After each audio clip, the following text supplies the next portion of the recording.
The Greatest Secret in the World, O.G. Madino, Chapter 3.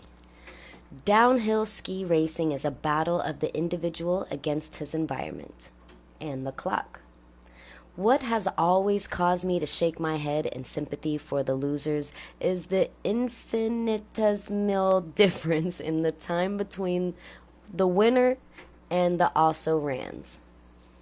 The winner is clocked in 1 minute, 37 seconds, and 22 100th seconds. Second place is clocked in 1 minute, 37 and 25 100th seconds. In this case, the difference between the champion and just another skier is 3 100ths of a second. We can't even blink our eyes that fast. What really was the difference between the champion and the also-ran? A lucky break? Maybe. But perhaps the champion practiced just a little bit harder and just a little bit longer. Perhaps the champion worked on one bad habit, monotonous as this work is, until it was removed from his performance, saving him a fraction of a second on each downhill run, enough to spell success. Now let's get to you. And let's start off by admitting that we both know you've got some or many bad habits. Furthermore, you know exactly what they are. Perhaps procrastination, or overindulgence, or laziness, or sloppiness, or a bad temper, or an inability to follow through. I'm sure you can add to this list. And I'm sure you also recognize that you're not going to get very far so long as these vices are fouling up your pistons. I've always pictured George Washington as he looks on my dollar bills. White, coiffured, wig framing a face both calm, confident, and the personification of self-control. My image of this great man was altered considerably when I read recently that George, in his younger days, had a flaming crop of red hair and a temper to match. Had George not learned to replace this bad habit with one of self-control, which must have been extremely difficult for him as he tried to lead an undisciplined and untrained civilian's army against the forces of King George, the odds are great that he would never have become our first president. Benjamin Franklin was probably the greatest and most influential individual this country has ever produced. He was a man for any season. Patriot, scientist, author, diplomat, inventor, printer, and philosopher.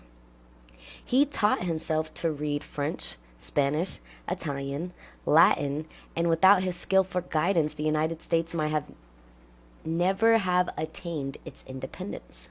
Wow. But even Benjamin Franklin had bad habits, and he knew it.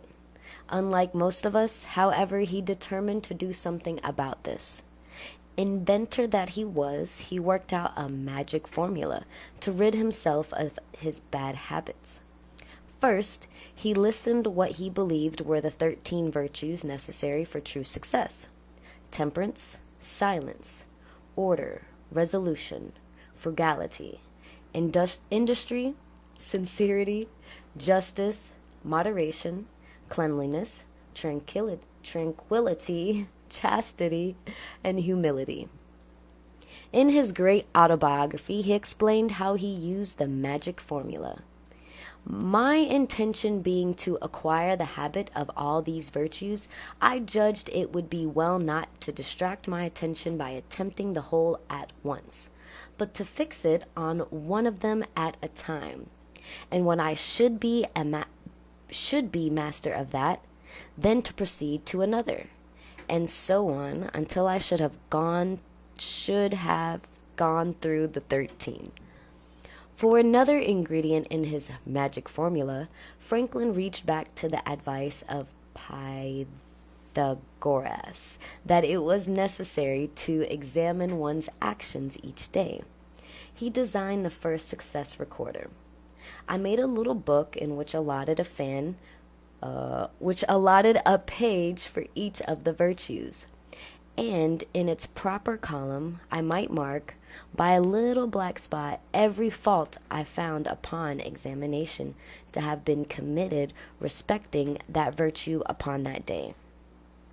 Did the magic formula work for this great man? Frank Bettger, author of one of the all-time classic books on self-motivation in the selling profession, How I Raised Myself from Failure to Success in Selling, published by Prentice Hall, says, when he was 79 years old, Benjamin Franklin wrote more about this idea than anything else that ever happened to him in his entire life. 15 pages for this one thing he felt he owed all his success and happiness. 79. Franklin wrote, I hope, therefore, that some of my descendants may follow the example and reap the benefit. Frank Bettger followed Franklin's examples, applied the magic formula to what had been a mediocre career as a salesman, and became leading life insurance producer in the country. Will the magic formula work for you? Let's ask someone who can speak from experience and results. Let's ask the man we mentioned earlier, W. Clement Stone. Benjamin Franklin's magic formula has motivated many failures to subsequently succeed when they recognized, related, assimilated, and used his formula. You can use it. Anyone can use it. I have never met a person who employed the principles in Benjamin Franklin's magic formula daily who failed to make progress towards the goals he was striving for. You have an absolute guarantee that any year can be your record year if you follow the principles of his formula daily.